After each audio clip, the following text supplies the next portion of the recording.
కడుపులో మని కంటుడు నాకు కనిపించి స్వామి మాల వేయమని మంచి సలహా చెప్పిండు.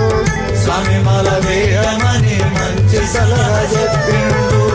స్వామి చెప్పిన సలహా వేదవాక్యం అనుకోని 41 రోజు నేను దీక్ష చేసి శబరికెళ్తే 41 రోజు నేను దీక్ష చేసి శబరికెళ్తే మలుపు తిరిగేనో నా బ్రతుకు మారిపాయెనో అయ్యప్ప.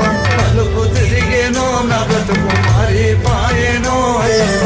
చీకటి తొలిగేనో నా బ్రతుకులో వెలుగు నిండెనో అయ్యప్ప. మరుతురో నీ మేలు ఎట్లా మరుతురో అయ్యప్ప. ఎట్లా తిరునురో నీ రుణం ఎట్లా తిరునురో అయ్యప్ప. ఒక్కసారి రావయ్య నీ భక్తుల చూడ రావయ్య. ఒక్కసారి రావయ్య నీ భక్తుల చూడ రావయ్య.